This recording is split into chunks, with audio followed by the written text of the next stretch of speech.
بسم الله الرحمن الرحيم عما يتساءلون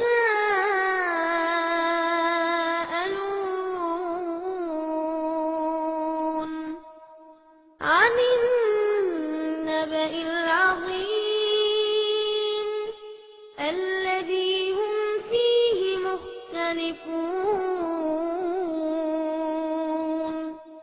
كلا سيعلمون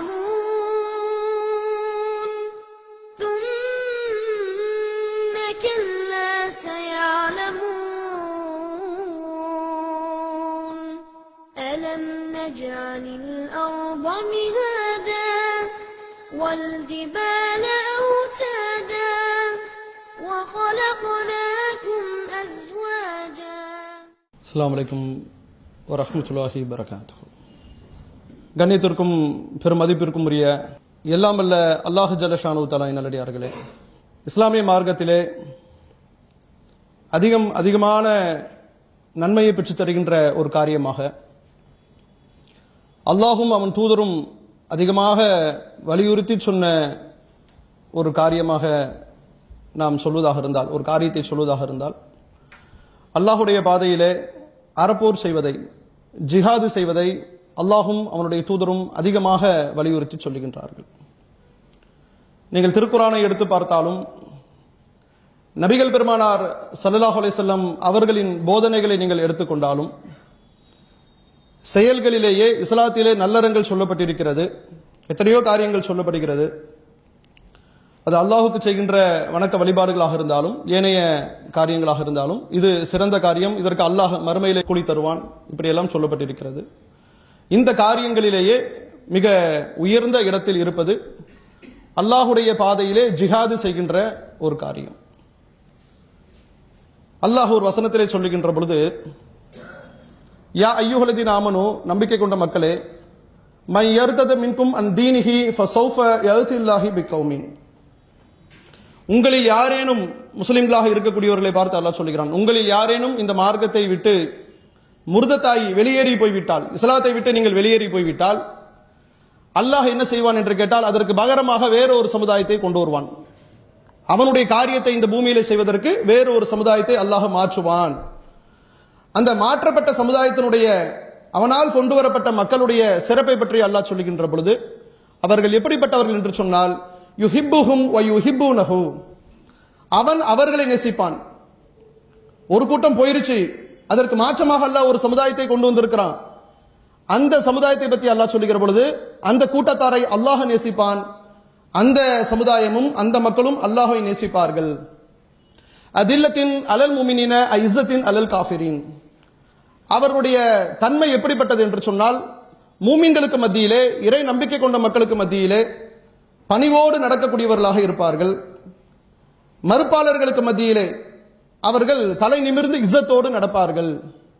யுஜாஹிதூன ஃபீ சபிலில்லாஹ், அவர்கள் எப்படிப்பட்டவர்கள் என்று சொன்னால், அல்லாஹுடைய பாதையிலே போர் செய்யக்கூடியவர்களாக, அறப்போர் புரியக்கூடிய மக்களாக அவர்கள் இருப்பார்கள். அந்த அல்லாஹுவால் நேசிக்கக்கூடிய ஒரு கூட்டத்தை பற்றி அல்லாஹ் சொல்லுகின்ற பொழுது, சிறந்த பண்புக்குரியவர்களாக அவர்கள் இருப்பார்கள். அந்த கூட்டத்தாரை அல்லாஹ் நேசிப்பான் என்று சொல்லுகிற பொழுது, அந்த நேசிக்கக்கூடிய அந்த கூட்டத்தாரிடம் அல்லாஹ் சொல்லுகின்ற ஒரு முக்கியமான பண்பு, அவர்கள் அல்லாஹுடைய பாதையிலே ஜிஹாது செய்யக்கூடியவர்களாக இருப்பார்கள். வலா யஹாஃபுன லௌமத லாயிமீன், பழிபோரின் பழி சொல்லுக்கு அவர்கள் அஞ்ச மாட்டார்கள். எத்தனை விமர்சனங்கள் வந்தாலும் அந்த விமர்சனங்களை எல்லாம் அலட்சியப்படுத்திக் கொண்டு அந்த கூட்டத்தார்கள் நடப்பார்கள் என்று அல்லாஹ் சொல்லி காட்டுகிறான். இதுதான் சிறந்த கூட்டமாக இருப்பார்கள். தாலிக ஃபலுலுல்லாஹ், இது அல்லாஹுடைய அருள், தான் நாடியோருக்கு அல்லாஹ் இதை வழங்குகிறான். இப்படி எல்லாம் அல்லாஹ் அவனால் நேசிக்கப்படுகின்ற கூட்டத்தினுடைய பண்பை சொல்லுகின்ற பொழுது, அல்லாஹுடைய பாதையிலே ஜிஹாது செய்யக்கூடியவர்களாக இருப்பார்கள் என்று அல்லாஹ் சொல்லி காட்டுகிறான். நபிகள் நாயகம் ஸல்லல்லாஹு அலைஹி வஸல்லம் அவர்களிடத்தில் கேட்கப்பட்டது, யா ரசூலல்லாஹ், சிறந்த செயல்களை எங்களுக்கு நீங்கள் சொல்லுங்கள். இதே போன்று இறை தூதரிடம் பல சந்தர்ப்பங்களில் கேட்கப்பட்டிருக்கிறது. அப்படி கேட்கப்படுகின்ற பொழுது அல்லாஹுடைய விருப்பத்திற்குரிய செயல்களை அவர்கள் சொல்லுவார்கள். ஒரு சந்தர்ப்பத்திலே அல்லாஹுடைய தூதர் அவர்கள் சொல்லுகின்றார்கள், செயல்களிலேயே ரொம்ப சிறந்த செயல் எது தெரியுமா? அல்லாஹுவை நம்பிக்கை கொள்வது ஒன்று. இரண்டாவது அல்லாஹுடைய பாதையிலே நீங்கள் ஜிஹாது செய்வது, அறப்போர் செய்வது என்று சொன்னார்கள். அப்ப செயல்களில் மிக சிறந்த செயலாக, அல்லாஹுவால் மிக நேசிக்கப்படுகின்ற ஒரு பண்பாக அல்லாஹும் தூதரும் அதிகமாக வலியுறுத்தி சொல்லக்கூடிய ஒரு காரியம், முஸ்லிம்களாக இருக்கக்கூடியவர்கள் ஜிஹாது செய்ய வேண்டும், முஸ்லிம்களாக இருக்கக்கூடியவர்கள் அறப்போர் புரிய வேண்டும் என்பதை இஸ்லாம் அதிகமாக வலியுறுத்தி சொல்லுகின்றது. இஸ்லாத்திலே மிக உயர்ந்த ஒரு செயல் என்று சொன்னால், அச்செயலை இந்த உலகத்தில் புரியக்கூடியவர்களுக்கு மறுமையில் மிகப்பெரிய பாக்கியம் உண்டு. நாளை மறுமை நாளிலே சொர்க்கத்திற்குள்ளே நுழைகின்ற பொழுது, இந்த உலகத்தில் அல்லாஹுக்கு கட்டுப்பட்டு, தூதருக்கு கட்டுப்பட்டு, சரியான மார்க்கத்தை கடைபிடித்து நாளை மறுமை நாளிலே சொர்க்கத்திலே பிரவேசிக்கின்ற பொழுது நபிகள் நாயகம் ஸல்லல்லாஹு அலைஹி வஸல்லம் அவர்கள் சொல்லுகின்றார்கள், சொர்க்கத்திற்கென்று பல வாசல்கள் இருக்கிறது.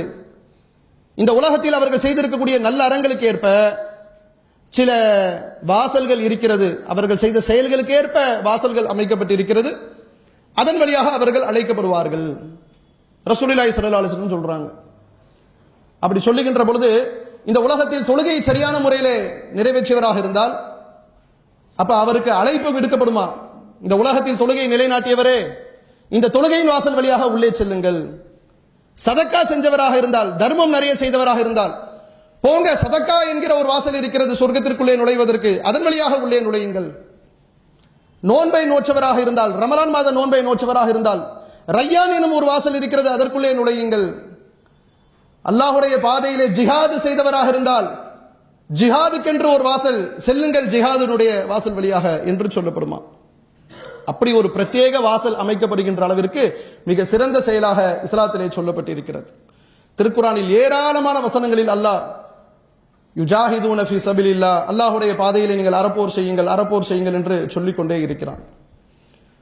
இன்னைக்கு இந்த ஒரு வார்த்தை பதம் எப்படி பயன்படுத்தப்படுகிறது என்று சொன்னால், எந்த நிலையில் இந்த வார்த்தை அல்லாஹுக்கு ரொம்ப விருப்பமான ஒரு செயல், இஸ்லாத்திலே மிக உயர்ந்த ஒரு காரியமாக சொல்லப்பட்ட ஒரு வார்த்தை, ஒரு செயல், அது எப்படி இன்று சித்தரிக்கப்பட்டிருக்கிறது என்று சொன்னால், ஜிஹாத் என்கிற வார்த்தையை கூட ஒரு பொது வெளித்தளங்களிலே பயன்படுத்த முடியாத அளவிற்கு மிக மோசமான கருத்துள்ள வார்த்தை போல சித்தரிக்கப்பட்டு விட்டது. ஜிஹாதிகள் என்று இன்னைக்கு சொல்லப்படக்கூடிய நபர்கள் யாராக இருக்கிறார்கள்? அதை பயன்படுத்தக்கூடியவர்கள் இஸ்லாத்தை கொச்சைப்படுத்த வேண்டும், இஸ்லாமிய மார்க்கம் அதனுடைய வளர்ச்சியை தடுக்க வேண்டும். அதற்காக சர்வதேச அளவிலும் சரி, நாம் வாழக்கூடிய இந்த தேசத்திலும் சரி, ஜிஹாத் என்கிற வார்த்தை எப்படி பயன்படுத்தப்படுகிறது என்று சொன்னால், பயங்கரவாத செயல்கள் எங்கேனும் நடந்தால், கொத்து கொத்தாக உயிர்கள் கொல்லப்பட்டால், இரத்தங்கள் ஓட்டப்பட்டால், குண்டுகள் வெடிக்கப்பட்டால், இந்துத்துவ தலைவர்கள் கொல்லப்பட்டால், அப்ப பயன்படுத்தக்கூடிய வார்த்தைகள் எல்லாம் எதுவாக இருக்குன்னு நினைக்கிறீங்க? எதை அல்லாஹ் செய்யுங்கள் என்று சொன்னானோ, எதை இஸ்லாமிய சமூகத்திற்கு இந்த மார்க்கம் வலியுறுத்தி சொல்லுகிறதோ அந்த வார்த்தையை கொண்டு அங்க பொறுத்து விடுகிறார்கள். பேச முடியல, ஜிஹாதுன்னு சொல்ல முடியல. ஜிஹாதுன்னு சொன்ன உடனே நம்ம சமுதாயத்தில் இருக்கக்கூடிய மக்களாக இருக்கட்டும், வெளியில் உள்ள மக்களாக இருக்கட்டும், பெரும்பாலும் எப்படி புரிந்து விட்டார்கள் என்று சொன்னால், அது ஒரு பயங்கரவாதத்தை குறிக்கின்ற வார்த்தை. நீங்க இணையதளங்களில் போயிட்டு நீங்க ஜிஹாதுன்னு அடிச்சுட்டு ஜிஹாதிஸ்ட், ஜிஹாது புரியக்கூடியவர்கள் அப்படின்னு அந்த ஆங்கில வார்த்தைக்கு நீங்கள் பொருள் தேடினால், எல்லா அதனுடைய பொருள் காட்டக்கூடிய ஒவ்வொரு இணையதளங்களும் என்ன சொல்லும் என்று கேட்டால், சட்டத்திற்கு புறம்பாக ஆயுதங்களை தூக்கி கொண்டு ஒரு அரசாங்கத்திற்கு எதிராக சில முஸ்லிம் குழுக்களை இணைத்துக் கொண்டு இப்படித்தான் டெபினிஷன் கொடுக்கிறான். தேடி தேடி பார்த்தோம் என்று சொன்னால், இஸ்லாமிய இணையதளங்களாக இருக்கக்கூடிய சரியான மார்க்கத்தை சொல்வதற்கென்று அமைக்கப்பட்டிருக்கக்கூடிய இணையதளங்கள் பொருள் கொடுக்குது. மற்றதெல்லாம் என்ன கொடுக்குது என்று கேட்டால், அது ஆயுதம் தாங்கி ஒரு நாட்டிற்குள்ளோ அல்லது வேறு நாட்டிற்கு சென்றோ பயங்கரவாத செயல்களில் ஈடுபடுகின்ற செயல்களை மட்டுமே ஜிஹாத் என்ற பொருளில் சேர்த்து வைத்திருக்கிறார்கள். அப்ப என்ன புரிதல் ஏற்பட்டு போச்சு? இந்து தலைவர்கள் கொல்லப்பட்டாங்கன்னா ஜிஹாதிகளால் கொல்லப்படுகிறார்கள், அப்படித்தானே பேட்டி கொடுக்கிறான். இஸ்லாமியர்களுக்கு எதிராக இந்த நாட்டிலே முஸ்லிம்களை பயங்கரவாதமாக காட்ட வேண்டும், பயங்கரவாதிகளாக காட்ட வேண்டும் என்ற ஒரு எண்ணத்தில் செயல்படக்கூடிய குழுக்கள் எங்கேனும் ஒரு சம்பவம் நடைபெற்றால், இப்போ ஒரு சம்பவம் நடந்து போச்சு திருப்பூர்ல, தற்கொலை செய்து கொண்டார். தற்கொலை செஞ்சுட்டா அது ஒரு கொலை போல காட்ட வேண்டும் என்பதற்காக, ஏன்னா கொலை மாதிரி காட்டினோம் என்றால் அது ஒரு முஸ்லிம் தலையில போய் விடியும், அதுல ஒரு 10 முஸ்லிம் தூக்கப்படுவார்கள், விசாரணை கைதிகளாக அடைக்கப்படுவார்கள். சமுதாயம் ஊருக்குள்ள வாழக்கூடாது, உள்ள போயிடணும். பயன்படுத்தக்கூடிய வார்த்தை என்ன? ஜிஹாது. அத்தோட விட்டாங்களா அந்த அற்புதமான ஒரு வார்த்தையை? லவ் ஜிஹாதுன்னு ஒண்ணு கண்டுபிடிச்சான். என்னடா லவ் ஜிஹாத் என்று கேட்டால், ஒரு இஸ்லாமிய ஆண் இந்து சமுதாயத்தில் இருக்கக்கூடிய ஒரு பெண்ணை விரட்டி விரட்டி காதலிப்பான். அதுக்கு பேர் லவ் ஜிஹாத். இது ஆயுதம் கிடையாது. இது வேற ஒரு ஆயுதத்தை பயன்படுத்தி இந்து சமுதாய பெண்களை சீரழிப்பது அப்படின்னு ஒரு வார்த்தை பதம் இன்னைக்கு இருக்க. லவ் ஜிஹாத் என்பதை திரும்ப திரும்ப சொல்லுகிறானே, நீதிமன்றங்கள் சொல்லுகிறது அப்படியெல்லாம் ஒண்ணுமே கிடையாது. லவ் ஜிஹாத் என்ற வார்த்தையை பயன்படுத்தாதீங்க. அந்த செயலுக்கு, காதல் என்கிற பெயரிலே நடைபெறுகின்ற செயலுக்கு கண்ணு கிடையாது, மூக்கு கிடையாது, ஒண்ணும் கிடையாது. அது எல்லாம் எந்த சமுதாயமும் எந்த சமுதாயத்தின் பக்கமும் செல்லும். யாரும் யாரோடு வேண்டுமானாலும் பழகுவார்கள், கூட்டிட்டு ஓடுவான். அப்படி செயல்கள் நடைபெறத்தான் செய்யுது. ஏராளமான வழக்குகள் இருக்கு. லவ் ஜிஹாத் என்கிற பெயரிலே இஸ்லாமிய சமுதாயம் திட்டமிட்டு இந்த சமுதாயத்திற்கு எதிராக ஒரு யுத்தம் செய்கிறது. திருமணம் ஆகாத பெண்களுக்கு எதிராக ஒரு யுத்தம் செய்கிறது லவ் ஜிஹாத். இப்படி என்று அந்த வார்த்தையை எப்படியெல்லாம் சிதைக்க முடியுமோ அப்படியெல்லாம் சிதைத்து உண்மையான ஜிஹாதுடைய பொருளே தெரியாத அளவிற்கு நம்மை ஓரம் கட்டி விட்டார்கள். ஜிஹாது செய்யக்கூடியவர்கள், சர்வதேச அளவிலே யுத்தங்களை செய்யக்கூடியவர்கள், குண்டு வைக்கக்கூடியவர்கள் குர்ஆனுடைய வசனத்தை மேற்கோள் காட்டுவார்கள். ஜிஹாத் என்று சொன்னால் அது யுத்தம், அது உயிர்கள் கொல்லப்படுவது, அதைத்தான் குறிக்கிறது என்று சொல்லி அடித்து பேசுவார்கள். அதனால தான் நம்ம சமுதாயத்தவர்கள் செய்யக்கூடிய சில காரியங்கள் தான் நாம் இன்னைக்கு விலை கொடுத்துட்டு இருக்கிறோம். பயங்கரவாதிகள் போல நாம் காட்டப்படுவதற்கெல்லாம் அது ஒரு காரணம். ஏன் செய்யக்கூடியவர்கள் ஒரு முஸ்லிம் குழுக்களாக இருக்கிறாங்க, குண்டுகளை வைக்கிறாங்க, பொதுமக்கள் கொல்லப்படுறாங்க, பள்ளிவாசலில் வெடிக்குது, பொது இடங்களில் வெடிக்கிறது. அப்படி வெடிக்கின்ற பொழுது அவர்கள் தங்களை ஒரு ஜிஹாதிகளாக காட்டுகிறார்கள், ஜிஹாத் என்கிற பெயரை பயன்படுத்துகிறார்கள். நாங்கள் அல்லாஹ்வின் பாதையிலே யுத்தம் செய்து கொண்டிருக்கிறோம் என்று அவர்கள் பேசுகின்றார்கள். அப்படி பேசுகின்ற பொழுது என்ன ஏற்படுது? ஜிஹாத் என்று சொன்னால் யுத்தம் செய்வது, அதுவும் நேர்மையான யுத்தம் இல்ல, நேர்மையற்ற யுத்தம் என்ற ஒரு கருத்தை விதைக்கப்படுகிறது. இஸ்லாத்திலே ஜிஹாத் என்பது குர்ஆனிலே அல்லாஹ் பயன்படுத்தக்கூடிய வார்த்தையிலே நேரடியாக யுத்தக்களம் என்கிற இடத்திற்கு ஜிஹாது பயன்படுத்தப்படுகிறது, இல்லை என்று சொல்லவில்லை. அல்லாஹ் கேட்கிறான், நீங்கள் ஏன் அல்லாஹ்வுடைய பாதையிலே யுத்தம் செய்யாமல் இருக்கிறீர்கள், ஏன் ஜிஹாது செய்யாமல் இருக்கிறீர்கள் என்று அல்லாஹ் கேட்கிறான். அல்லாஹ்வுடைய பாதையிலே யுத்தம் செய்யுங்கள் என்று அல்லாஹ் சொல்லுகிறான். அப்படி அல்லாஹ் சொல்லக்கூடிய இடங்களில் நேரடியாக போருக்கு என்று பயன்படுத்தக்கூடிய இடங்களும் இருக்கிறது. நபிகள் நாயகம் ஸல்லல்லாஹு அலைஹி வஸல்லம் அவர்கள் யுத்த களத்தை சந்தித்தார்கள், தன் தோழர்களோடு ஆயுதங்களோடு யுத்தம் செய்தார்கள். அதனால நானும் துப்பாக்கியை தூக்குறேன், நானும் ஆயுதத்தை தூக்குறேன், அது உள்நாட்டிலோ வெளிநாட்டிலோ நான் ஒரு பயங்கரவாதத்தில் ஈடுபடுகிறேன் என்று சொல்லி இன்னைக்கு அந்த வார்த்தைக்கு அல்லாஹ் சொல்லுகின்ற அந்த வசனத்திற்கு நாங்கள் கட்டுப்படுகிறோம் என்கிற பெயரிலே சிலர் செயல்படுகின்ற பொழுது, அது உள்நாடாக இருக்கட்டும் வெளிநாடாக இருக்கட்டும், அப்படி சிலர் செயல்படுகின்ற பொழுது ஒட்டுமொத்தமாக ஜிஹாத் என்பது பயங்கரவாதம் என்கிற ஒரு பொருளுக்குரியதாக மாறிவிடுகிறது. யுத்தத்தை பற்றி அல்லாஹ் சொல்லுகிறான் என்று சொன்னால் யுத்தம் யாருக்கு உள்ளது? அல்லாஹ் போர் செய்ய சொல்லுகிறான், எதிரிகளை கண்ட இடத்திலே வெட்டுங்கள் என்று அல்லாஹ் சொல்லுகிறான். அதைத்தான் நமக்கு எதிராக இந்த நாட்டில் செயல்படுகின்ற தீய சக்திகள் எப்படி பயன்படுத்துவார்கள் என்று சொன்னால், குர்ஆன் அவர்களுக்கு பயங்கரவாதத்தை போதிக்கிறது, முஸ்லிம் அல்லாத மக்களை எல்லாம் கொல்லுங்கள் என்று சொல்லுகிறது என்று குர்ஆனுடைய வசனத்தை சித்தரித்து சொல்வார்கள். ஆனால் அல்லாஹ் பயன்படுத்தக்கூடிய அந்த வார்த்தை எந்த இடத்தில் என்று சொன்னால் யுத்த களம். அந்த யுத்த களம் யாருக்கு உரியது என்று சொன்னால், எவர்கள் ஒரு நாட்டை ஆளுகிறார்களோ, அரசு அமைத்திருக்கிறார்களோ, ஒரு அரசாங்கம் செய்யக்கூடிய காரியமாகத்தான் குர்ஆனிலே பேசுகிறதே தவிர, அல்லாஹ்வுடைய இந்த வேதம் என்பது ஒட்டுமொத்தமாக எல்லா துறைகளையும் பேசுகிறது. ஒரு ஆட்சியாளர், ஒரு அட்மினிஸ்ட்ரேட்டர் எப்படி நடக்கணும், இப்படித்தான் நடக்கணும். ஒரு நாட்டை அமைத்த பிறகு இன்னொரு நாடு உங்களோடு யுத்தம் செய்தால் நீங்கள் அவர்களுக்கு எதிராக யுத்தம் செய்யுங்கள், தேவை இருந்தால் யுத்தம் செய்யுங்கள், அது நேர்வழியாக அறவழியாக. அதனால தான் ஜிஹாதுக்கு அறப்போர் அறப்போர் என்று நம்ம பெயர் சுற்றோம். உண்மையிலே ஜிஹாத் என்கிற பெயருக்கு, அந்த வார்த்தை பதத்திற்கு உழைத்தல் பாடுபடுதல் என்பதுதான் சரியான பொருள். ஒன்றுக்காக உழைப்பது, ஒன்றுக்காக பாடுபடுவது. ஒரு போரிலே ஆயுதத்தோடு ஒரு போர் வீரன் ஒரு அரசாங்கத்தினுடைய உத்தரவுப்படி களத்திலே நிற்பான் என்று சொன்னால் அது ஜிஹாத், அதுல மாற்று கருத்து கிடையாது. நீ துப்பாக்கியை தூக்கிட்டு போறது, நீ குண்டு வைக்கிறது, நீ கொல்றது, அதற்கு பேர் ஜிஹாத் கிடையாது. அப்படி செய்கின்ற பொழுது அது இஸ்லாத்தின் மீது வீண் பழியாக விடுகின்றது. குர்ஆனிலும் அல்லாஹ்வுடைய தூதருடைய வார்த்தை பயன்பாட்டிலும் போருக்கு நேரடியாக ஜிஹாத் என்பது போர் என்று சொல்லப்பட்டிருக்கிறது. அதில் ஈடுபடுவது சிறந்த காரியம் என்று சொல்லப்பட்டிருக்கிறது. நபிகள் நாயகம் ஸல்லல்லாஹு அலைஹி வஸல்லம் அவரிடத்தில் கேட்கப்படுகிறது, அபூ ஹுரைரா ரலியல்லாஹு அவங்க கேட்கிறாங்க, அல்லாஹ்வின் தூதரே, அறப்போர் அவங்க விளங்கி வச்சிருக்கிறாங்க, சஹாபாக்கள் விளங்கி வச்சிருக்கிறாங்க, காரியங்களிலே சிறந்த காரியம் அல்லாஹ்வுடைய பாதையிலே யுத்த களத்திற்கு செல்வது. யுத்த களத்திலே சென்று உயிர் நீத்தம் என்று சொன்னால் கேள்வி கணக்கு இல்லாமல் சொர்க்கத்திற்குள்ளே நுழையலாம். இறை தூதருடைய வார்த்தை. ஆசைப்பட்டாங்க சஹாபாக்கள். அவர்கள் பிரகடனம் செய்வார்கள். எதிரிகளை சந்திக்கின்ற பொழுது, எதிர் அணியினரை சந்திக்கின்ற பொழுது சொல்வார்கள், நீங்கள் உயிர் வாழுவதற்கு ஆசைப்படுகின்ற கூட்டம், நாங்கள் உயிரை விடுவதற்கு ஆசைப்படுகின்ற கூட்டம் என்று சொல்வார்கள். ஏன்? இறைவனுடைய பாதையிலே உயிரை விட்டோம் என்று சொன்னால், கேள்வி கணக்கு இல்லாமல் சொர்க்கம் செல்லலாம் என்று சொன்னால், கொஸ்டினே இல்லாமல் சொர்க்கத்திற்குள்ளே நுழையக்கூடிய ஒரு காரியத்தை சஹாபாக்கள் ரொம்ப வேண்டி விரும்பி எடுத்துக்கொண்டார்கள். அப்ப கேட்டாங்க, யா ரசூலல்லாஹ், ஜிஹாது தான் எங்களுக்கு ரொம்ப வலியுறுத்தி சொல்றீங்க, அல்லாஹ்வுடைய பாதையிலே அறப்போர் செய்வது, அந்த அறப்போருக்கு ஈக்குவலா ஏதாச்சும் அமல்கள் இருந்தா எங்களுக்கு சொல்லுங்க, அந்த நன்மையை எட்டி பிடிக்கக்கூடிய அளவிற்கு எங்களுக்கு ஏதேனும் அமல்கள் இருந்தா சொல்லுங்க அப்படின்னு உடனே அல்லாஹ்வுடைய தூதர் சொல்றாங்க, அல்லாஹ்வுடைய பாதையிலே ஜிஹாது செய்கிறோமே, இந்த ஹதீஸ் என்பது யுத்தத்திற்கு சொல்லப்பட்டதுதான். அல்லாஹ்வுடைய பாதையிலே யுத்த களத்திற்கு செல்லக்கூடிய அந்த ஜிஹாத் இருக்கிறது, அதற்கு ஈக்குவலா, அதற்கு சமமான நன்மைக்குரிய காரியத்தை நான் ஒன்றும் பார்க்கவில்லைன்றாங்க ரசூலுல்லாஹ். அதுக்கு ஈக்குவலா நான் ஒன்று பார்க்கல. சரி, நான் ஒன்று கேட்கிறேன். ஒருத்தர் அல்லாஹ்வுடைய பாதையில யுத்தம் செய்வதற்காக புறப்பட்டு சென்று விட்டார். அவர் புறப்பட்டு சென்று திரும்பி வரும் வரையிலும் நீங்க பள்ளிவாசலுக்கு சென்று தொழுகை, நோன்பு என்று வேற எந்த காரியங்களிலும் ஈடுபடாமல் அப்படியே நீங்க நிலைத்திருப்பீர்களா அப்படின்னு கேட்கிறாங்க.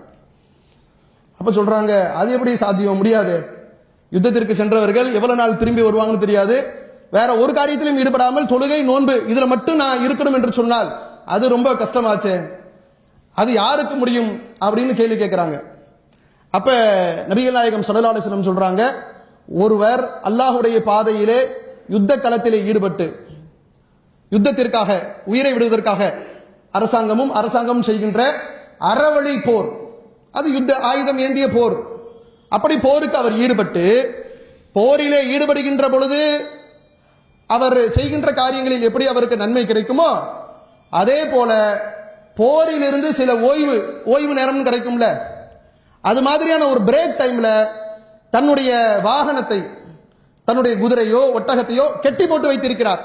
ஒன்னும் செய்யல, இப்ப கையில கத்தியை கொண்டு போயிட்டு எதிரிகளோட சண்டை போடல, கெட்டி போட்டு வச்சிருக்கிறார். அப்படி கெட்டி போட்டு வைத்திருக்கக்கூடிய நிலையில அந்த குதிரையோ ஒட்டகமோ துள்ளி குதிக்குது பாருங்க, குதிக்கின்ற அந்த குதித்தல் கூட அவருக்கு நன்மையா போய் சேர்ந்துரும். அது தயாராகிட்டு இருக்கு.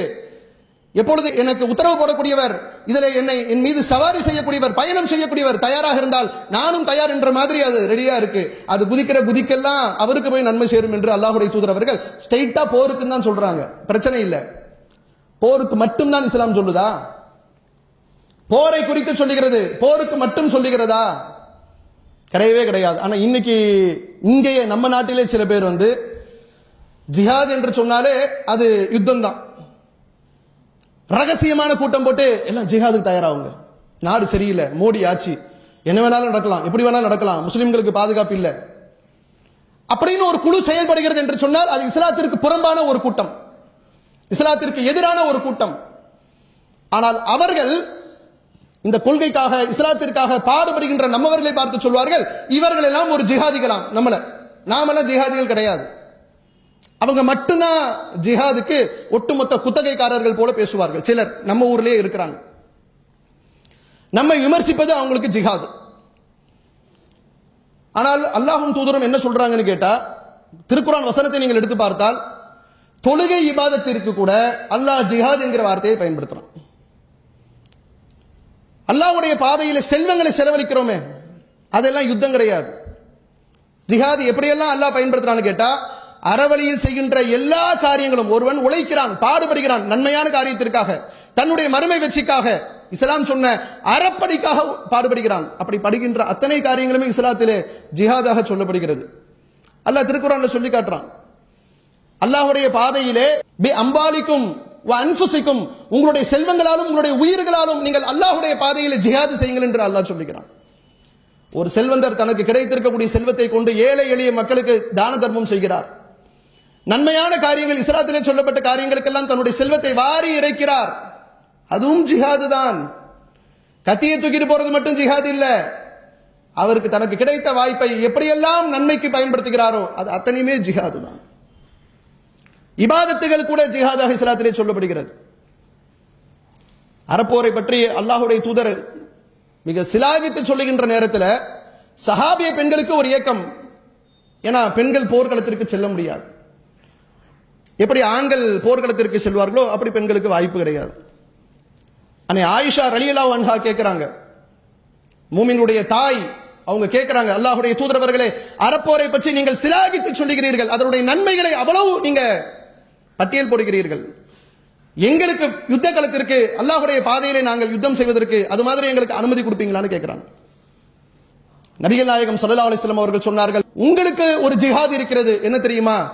பாவம் கலக்காத நிலையிலே நீங்கள் செய்கின்ற ஹஜ், அந்த இபாதத் இருக்கிறதே, அதை நீங்கள் செய்தால் அது உங்களுக்கு ஜிஹாதாக எடுத்துக்கொள்ளப்படும். அது பெண்களுக்கான சிறந்த காரியமாக எடுத்துக்கொள்ளப்படும். அதற்கு அல்லாஹ்வுடைய தூதர் பயன்படுத்தக்கூடிய வார்த்தை என்ன? ஜிஹாத்னு சொல்றாங்க ரசூலுல்லாஹி ஸல்லல்லாஹு அலைஹி வஸல்லம். அதான் பெண்களுக்கு உண்டான ஜிஹாத்.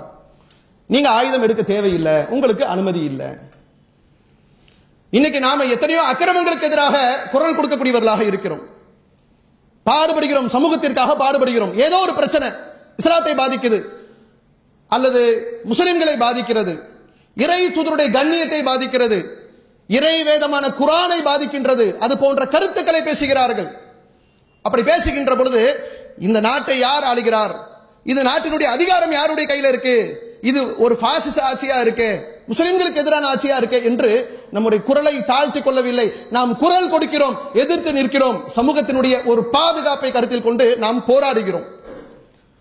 இந்த போராட்டங்களை அல்லாஹ்வுடைய தூதர் அவர்கள் சொல்லுகின்ற பொழுது இது ஜிஹாதிலே சிறந்த ஜிஹாத் என்று சொன்னார்கள். கத்தியை தூக்கிறது, ஆயுதம் தூக்கிறது, இஸ்லாத்தினுடைய வழிமுறைக்கு மாற்றமாக பயங்கரவாதத்தில் ஈடுபடுவது ஜிஹாதே கிடையாது. அதுக்கு ஜிஹாத் என்ற வார்த்தையே பயன்படுத்தக்கூடாது. நேரான வழியில் இஸ்லாம் அனுமதித்திருக்கக்கூடிய வழியில் ஒரு அரசாங்கம் செய்கின்ற காரியங்கள் மட்டும்தான் ஜிஹாதுல வரும். போர் என்று வருகிற பொழுது ஏனைய எத்தனையோ புற காரியங்களை இஸ்லாம் சொல்லுகிறது, இதுவும் ஜிஹாது தான் சொல்லுது. அதுல என்ன? சத்தியத்தை, ஒரு உண்மையை யாருக்கும் பயப்படாமல் உறுதியோடு எதிர்த்து பேசினோம் என்று சொன்னால் அதுவும் ஜிஹாது. விளைவை அவர் யோசிக்கவில்லை. ஆளக்கூடியவன் ஆட்சியாளராச்சே, அவன் கையில அதிகாரம் இருக்கு, அவன் நினைச்சா என்ன வேணாலும் நம்மள செய்யலாம், அதை பத்தி எங்களுக்கு கவலை இல்லை. நபிகள் நாயகம் ஸல்லல்லாஹு அலைஹி வஸல்லம் அவர்கள் சொல்கிறார்கள், அஃலலுல் ஜிஹாத், ஜிஹாதிலேயே சிறந்த ஜிஹாத் கலிமத்து ஹக்கின் இந்த சுல்தானின் ஜாயிர். எது தெரியுமா ஜிஹாதிலேயே ரொம்ப சிறந்த ஜிஹாத்? நீங்கள் மக்களாக, குடிமக்களாக இருக்கிறீங்க, உங்களை ஒருவன் ஆண்டு கொண்டிருக்கிறான், அவன் கையிலே அதிகாரம் இருக்கிறது, நினைத்ததை செய்ய முடியும், ஆனால் அவன் அக்கிரமம் செய்கிறான், தன் அதிகாரத்தை துஷ்பிரயோகம் செய்கிறான். அப்படி செய்கின்ற பொழுது அக்கிரமக்கார ஆட்சியாளனுக்கு எதிராக நீங்கள் உண்மையை போட்டு உடைப்பது, எடுத்து சொல்வதும் ஜிஹாது என்று சொன்னார்கள். அதுவும் ஜிஹாத் என்று சொல்லல, அஃலலுல் ஜிஹாத், அது ஜிஹாதிலே சிறந்த ஜிஹாத் என்று சொன்னார்கள். அப்ப நன்மையான காரியங்களில் ஒருவர் பாடுபடுவது, போராடுவது எல்லாமே இஸ்லாத்தினுடைய பார்வையிலே ஜிஹாத். நாம் அத்தனை பேரும் ஜிஹாதிகள் தான். இஸ்லாம் சொன்ன அறவழியில் செய்கின்ற, அறவழியில் போராடுகின்ற ஜிஹாதிகள். அதுதான் இஸ்லாம் நமக்கு வலியுறுத்தி சொல்லுகிறது. இந்த மார்க்கத்திற்காக உழைக்கிறோம், குர்ஆன் ஹதீஸை நிலைநாட்டுவதற்காக பாடுபடுகிறோம். பாடுபடுகின்ற போது பல்வேறு விதமான இன்னல்கள், எத்தனையோ அவதூறுகள், எத்தனையோ விமர்சனங்கள், எல்லாத்தையும் தாங்கிக் கொண்டு சகித்துக் கொண்டு இது அல்லாஹ்வுக்காக, அல்லாஹ்வுக்காக என்று பாடுபடுகிறோம். மார்க்கத்தை சொல்லணும். நபிகள் நாயகம் ஸல்லல்லாஹு அலைஹி வஸல்லம் சொல்லிட்டாங்க, ஒரு செய்தி கிடைச்சாலும் எத்தி வச்சிருங்க, அதை சொல்லுவதற்காக போராடி கொண்டிருக்கிறோம். ஊர் நீக்கம், மௌத்தா போன ஜனாசா அடக்கம் பண்ண முடியல, வேற எவர்களுக்கும் இல்லாத அளவிற்கு தொந்தரவுகளும் தொல்லைகளும் இந்த கொள்கை கூட்டத்திற்கு இருக்கிறது. எல்லாத்தையும் சகித்துக் கொண்டு செய்து கொண்டிருக்கிறோம். இதெல்லாம் ஜிஹாதான்னு ஒரு வார்த்தையை கேட்கிறாங்க. இதுக்கு பேர் ஜிஹாதா? ஜிஹாதுனா ஜெயிலுக்கு போயிருக்கணும், ஜெயிலுக்கு போனாதான் ஜிஹாது. நாங்கெல்லாம் ஜெயிலுக்கு போயிட்டு வந்துட்டோம், நாங்கெல்லாம் ஜிஹாதிகள் அப்படின்னா அல்லாஹ்வுடைய தூதர் ஜெயிலுக்கு போகல, சத்திய சஹாபாக்கள் ஜெயிலுக்கு போகல, தாபியீன்கள் ஜெயிலுக்கு போகல, எத்தனையோ தலைமுறை வாழ்ந்த இஸ்லாமியர்கள் ஜெயிலுக்கே போகல. ஜெயிலுக்கு போனா நான் ஜிஹாதி, நீ எல்லாம் ஜெயிலுக்கு போனியா? போகல, நீ எல்லாம் ஜிஹாதி லிஸ்ட்ல வரமாட்ட. அல்லாஹ் சூரத்துல் ஹஜ்ஜுடைய 78வது வசனத்துல சொல்லி காட்டுறான், வஜாஹிது ஃபில்லாஹி ஹக்க ஜிஹாதி, நீங்கள் அல்லாஹ்வுடைய பாதையிலே அறப்போர் செய்யும் விதத்தில் நீங்கள் அறப்போர் செய்யுங்கள். அறப்போர் செய்வதற்கு அல்லாஹ் விதம் என்று சொல்லுகிறான். செய்யற செயலுக்கெல்லாம் ஜிஹாத் என்று பெயர் சூட்ட முடியாது. அல்லாஹும் தூதரும் அனுமதித்த வழியாக இருக்கணும். அது மக்களுக்கு பாதுகாப்பு தரக்கூடியதாக இருக்கணும். மக்களுடைய உயிருக்கோ உடைமைக்கோ அச்சுறுத்தலை ஏற்படுத்தக்கூடியதாக இருக்கக்கூடாது. செய்கின்ற விதத்திலே நீங்கள் செய்யுங்கள் என்று சொல்லிட்டு சூரத்துல் ஹஜ்ஜுடைய கடைசி வசனத்துல அல்லாஹ் அடுத்து தொடர்ந்து சொல்றான், இந்த தூதர் உங்களுக்கு எடுத்து சொல்லக்கூடியவராக திகழவும், நீங்கள் உம்மத்தை பார்த்து அல்லாஹ் சொல்லுகிறான், நீங்கள் ஏனைய மக்களுக்கு இந்த மார்க்கத்தை எடுத்து சொல்வதற்காக திகழவும் அல்லாஹ் உங்களை தேர்வு செய்திருக்கிறான். நீங்கள் அல்லாஹுவால் தேர்வு செய்யப்பட்ட கூட்டம். எதற்காக தெரியுமா? நீங்கள் யுத்தத்தை, ஜிஹாதை செய்ய வேண்டிய, அறப்போர் செய்ய வேண்டிய விதத்திலே அறப்போர் செய்வதற்காக நீங்கள் தேர்வு செய்யப்பட்டுள்ளீர்கள். என்ன அறப்போர் என்று சொன்னால், இந்த இடத்திலே அல்லாஹ் சொல்லி காட்டுகிறான், இம்மார்க்கத்தை நீங்கள் அடுத்தவர்களுக்கு எடுத்து சொல்லுங்கள். இது ஜிஹாத் என்று அல்லாஹ் பயன்படுத்துகிறான். இந்த மார்க்கத்திற்காக, சமூகத்திற்காக, நன்மைக்காக, ஒரு நலனுக்காக, பிறர் நலனுக்காக பாடுபடுகின்ற அத்தனை காரியங்களும் ஜிஹாத். ஆனா அந்த வார்த்தை பதம் இன்னைக்கு மிக மோசமான முறையிலே சித்தரிக்கப்பட்டிருக்கிறது. நம்மளும் சொல்றதுக்கு பயப்படுறோம். ஜிஹாத், ஐயோ ஜிஹாத் நம்மளை பிடிச்சிட்டு போயிட்டா என்ன செய்யறது? கேஸ் போட்டுருவானே, ஜிஹாத் பயன்படுத்தினா கேஸ் போட்டுருவானே, ஜிஹாதின்னு சொல்ல முடியலையே, அந்த லிஸ்ட்ல கொண்டு போய் சேர்த்துருவானே அப்படின்னு நமக்குள்ளும் பயம் ஏற்படுத்தக்கூடிய அளவிற்கு ஒரு நிலைமையை உண்டாக்கி வைத்திருக்கிறார்கள். அல்லாஹும் தூதரும் சொல்லக்கூடிய உண்மையான ஜிஹாத் என்பது, அந்த ஜிஹாத் என்பது மக்களுக்கு நன்மை ஏற்படுத்தக்கூடிய காரியங்களாக, இந்த மார்க்கத்தை நிலைநாட்டக்கூடிய காரியங்களாக, அல்லாஹும் தூதரும் அனுமதித்த வழியிலே நாம் செய்கின்ற முயற்சிகள், பாடுபடுகின்ற ஒவ்வொன்றுமே இஸ்லாத்திலே ஜிஹாதாக சொல்லப்படுகிறது. அல்லாஹ் நம்மை சிறந்த, அல்லாஹும் தூதரும் சொன்ன நல்ல ஒரு ஜிஹாதிகளாக, அதற்காக நன்மைக்காக பாடுபடுகின்ற, அறப்போர் செய்கின்ற மக்களாக நம்மை அல்லாஹ் ஆக்கி அருள் புரிவானாக என்று கேட்டு எனது முதல் உரையை நிறைவு செய்கின்றேன். அல்ஹம்துலில்லாஹி ரப்பில் ஆலமீன். அன்பான சகோதர சகோதரிகளே, இன்னும் சில தினத்துல ஒரு தினம் வர இருக்கிறது. அந்த நாளுக்கு என்ன பேர் வச்சிருக்கிறான்னு கேட்டா காதலர் தினம். ஏன்னா நம்ம சமுதாயத்தில் உள்ள பயல்களுக்கு அல்லது பெண்களுக்கு காதல்னா என்னன்னு தெரியல என்பதை கற்றுக் கொடுப்பதற்காகவே ஒரு நாளை கண்டுபிடிச்சு வச்சிருக்கிறான். இந்த ஒரு நாள் என்பது உங்களுக்கு லைசன்ஸ் கொடுக்கப்பட்ட நாள். இந்த நாளில் காதல் என்று சொன்னால் என்ன என்பதை நீங்கள் பழகிக் கொள்வதற்கு அல்லது அதற்கான முயற்சியில் ஈடுபடுவதற்கு உங்களுக்கு அரசாங்கமே அனுமதி கொடுக்கக்கூடிய ஒரு நாள். அப்படித்தான் வருஷம் அந்த நாள் பார்க்கப்படுகிறது. இளைய தலைமுறை, அது எந்த சமுதாயமாக இருக்கட்டும், அழிந்து நாசமாக போகக்கூடிய ஒரு காலகட்டத்திலே நாம் இன்று இருந்து கொண்டிருக்கிறோம். இதனுடைய ஆபத்தெல்லாம் பெரிய அளவுக்கு யாரும் உணரதில்லை. கடல்ல கச்சா எண்ணெய் கலந்துட்டா அதுல ஏதோ பெரிய ஆபத்து வரப்போகுது பயப்படுறாங்க. கூடங்குளத்துல அணுமின் நிலையம் அமைச்சிட்டோம்னு சொன்னா அதனால ஏதோ பெரிய இழப்பு ஏற்பட போகுதுன்றாங்க. ஓசோன்ல ஓட்டை விழுந்துருச்சுன்னா அதோட என்னமோ நடக்க போகுது, வெப்பமயமாக போகுதுன்னு பயப்படுறாங்க. ஆனா இன்னைக்கு கண்டுபிடித்திருக்கக்கூடிய நவீன சாதனங்களால் இளைய தலைமுறை ஒட்டுமொத்தமாக தன்னுடைய ஒழுக்கங்களை, நேர்மையை எல்லாவற்றையும் பறி கொடுத்து விட்டு அந்த ஒழுக்கத்திற்கு மாற்றமான ஒரு வெட்கக்கேடான கலாச்சாரத்திற்கு போய் கொண்டிருக்கிறதை பற்றி யாரும் பெருசா கவலைப்படுற மாதிரியே தெரியும். ஊடகங்கள் எல்லாம் ஊதி அந்த நாளை பெருசா காட்டும். அந்த நாள் வரப்போது, அந்த நாள் வரப்போது. என்னடா அந்த நாள்? ஒழுக்கத்திற்கு எதிராக ஒரு ஆணும் பெண்ணும் கலந்து நிற்பதற்கு இவ்வளவு பெரிய ஒரு காட்சி தேவையா? அவ்வளவு மிகைப்படுத்தி அதை சொல்லணுமா? வந்துருச்சு, அதனால பரிசு பொருட்கள் அமோகமாக விற்கிறது, கூட்டம் கூட்டமாக மக்கள் செல்லுகிறார்கள். அதை ஒரு பெரிய பிரம்மாண்டமாக காட்டுறது, அரசாங்கம் அதை ஒரு பெருசா காட்டுறது. இங்க நடந்த போராட்டத்திற்காக 144 தடை உத்தரவு போடும் பொழுது 14ஆம் தேதி போட முடியுமா? 12ஆம் தேதியே முடிச்சாச்சு. அந்த நாள் 14 வருது, பிப்ரவரி 14. 144 தடை உத்தரவு, மக்கள் கூடக்கூடாது என்பதெல்லாம் 2 நாளைக்கு முன்னாடி முடிஞ்சு போச்சு. ஏன்? அந்த 2 நாளைக்கு பிறகு அவங்களுக்குரிய ஒரு தினம் இருக்கு, கூடுவதற்கென்று ஒரு தினம் இருக்கு. ஒரு ஆணும் பெண்ணும் தனிமையில இருந்தோம் என்று சொன்னால் மூன்றாவதாக ஷைத்தான் இருப்பான் என்பது இஸ்லாம் சொல்லக்கூடிய ஒரு எச்சரிக்கை. இன்னைக்கு தனிமை என்பது 2 பேர் ஆணும் பெண்ணும் தனித்து இருக்க கூட தேவையில்லை. எங்கேயோ இருந்தால் கூட கையில் இருக்கக்கூடிய போனே அவங்களை தனிமைப்படுத்தக்கூடிய அளவிற்கு மோசமான நிலைமை இருக்கின்ற பொழுது இப்படிப்பட்ட ஒரு சீரழிவுக்கு சமுதாயம் சென்று கொண்டிருக்கிறது. நல்ல பிள்ளைகள் கூட, நல்ல குடும்பத்தில் வளர்ந்தவர்கள் கூட, அவங்க பூவோடு சேர்ந்து நாரும் மணக்கும் என்பது போல சமூகத்தில் இருக்கக்கூடிய அந்த துர்நாற்றம், காதல் என்கிற பெயரில் ஏற்பட்டிருக்கக்கூடிய காம ஈர்ப்பு, உள்ளங்களை தாண்டி இன்று உடலை மட்டும் நேசிக்கக்கூடிய ஒரு பற்று, அதைத்தான் பெருசா காதல் என்று சொல்கிறான். உண்மையான காதல்லாம் கிடையாது. மெய்யான காதல், தெய்வீக காதல். காதலுக்கு எது தெய்வீகம்? ஒண்ணு உண்மை இருக்கணும், இல்லாட்டி பொய் இருக்கணும். இந்த காதலுக்கு ஒரு பெரிய பெயரை சூட்டிவிட்டோம் என்று சொன்னால் அது என்னமோ அற்புதமான ஒரு காரியம் போல நினைக்கிறாங்க. அப்படி கிடையாது. நல்ல பிள்ளைகளை கூட சீரழிக்கக்கூடிய அளவிற்கு இன்னைக்கு கலாச்சாரம் மாறி போயிருக்கு. அங்க போய் சேர்றாங்க, அவங்களோடு பழகுறாங்க, 3 வருஷம் படிக்கிறாங்க. படித்து கரெக்டாக எந்த ஆபத்தான கட்டம் அவங்களுடைய இளமை பருவமோ அதுதான் அவர்களுக்கு பள்ளி படிப்பாக இருக்கிறது, கல்லூரி படிப்பாக இருக்கிறது. அந்த காலகட்டத்தை முடித்து அவர்கள் வெளியே வருகின்ற பொழுது ஏதோ ஒரு பழக்கம் ஏற்பட்டு விடுகிறது. அது யாரோட உள்ள பழக்கம்லாம் தெரியாது, அதுக்கு கண்ணு கிடையாது. காதலுக்கு கண்ணி இல்லை என்பது எழுதப்படாத ஒரு பழமொழி. அப்படி சேருகிறார்கள், பழகுகிறார்கள். அவன் எதிர்காலத்தை தொலைக்கிறான், அவன் குடும்பம் வச்சிருக்கக்கூடிய நம்பிக்கையை தொலைக்கிறான், ஒரு பெண் தன்னுடைய கற்பை தொலைக்கிறாள். எல்லாம் தொலைந்து போகக்கூடிய அளவிற்கு நாள் முழுவதும் இப்படிப்பட்ட ஒரு கேடுகட்ட காரியம் அரங்கேறக்கூடிய நேரத்தில் ஒரு நாளை குறிப்பிட்டு இந்த நாளில் உங்களுக்கு என்ன வேணாலும் செஞ்சுக்காங்க, எப்படி வேணாலும் இருந்துக்காங்க என்கிற மாதிரியான ஒரு அனுமதியை அரசாங்கம் கொடுக்கிறது, பெற்றோர்கள் கொடுக்கிறார்கள், அதை ஆதரிக்கிறார்கள். அதற்கு விஷஸ் வேலண்டைன், ஹாப்பி வேலண்டைன்ஸ் டே அப்படி என்று சொல்லிக் கொண்டு அதெல்லாம் ஒரு பெரிய பெருமையாக, ஒரு பகட்டாக நாகரிக உலகத்தில் இதையெல்லாம் தேவை என்பது போல நினைக்கிறாங்க. ஆனால் இது இளைய தலைமுறைக்கு மிகப்பெரிய கேடையும் ஆபத்தையும் ஏற்படுத்தக்கூடியது. ஒட்டுமொத்தமாக அனைத்து மக்களும் மத வேறுபாடு இன்றி இது என்னமோ ஒரு பிற்போக்கு சிந்தனைவாதிகள் பேசிக் கொண்டிருக்கிறார்கள், இதுதான் நம் மீது சொல்லப்படும். அப்படி அல்ல. சமூகம் நன்றாக இருக்க வேண்டும், நாம் பெத்த பிள்ளை நல்ல பிள்ளையாக இருக்கணும், சாலிகான பிள்ளையாக இருக்க வேண்டும் என்று நினைக்கக்கூடிய ஒரு நல்ல ஆண், நல்ல ஒரு பெற்றோர்கள், அவர்கள் எந்த மதமாக இருந்தாலும் சரி, இது ஒழிக்கப்பட வேண்டும். இதனுடைய தடயம் கூட சமூகத்திலே எட்டி பார்க்காத அளவிற்கு இதை ஒழிப்பதற்கு அத்துணை மக்களும் பாடுபட வேண்டும். இதுவும் ஒரு ஜிஹாது தான். இது ஒழித்தோம் என்று சொன்னால், ஒழிப்பதற்காக பாடுபட்டோம் என்று சொன்னால் இதுவும் ஜிஹாதில் வரும் என்று கூறி எனது ஜும்மா உரையை நிறைவு செய்கின்றேன். வாஹிரு தவானா அல்ஹம்துலில்லாஹி ரப்பில் ஆலமீன். அஸ்ஸலாமு அலைக்கும்.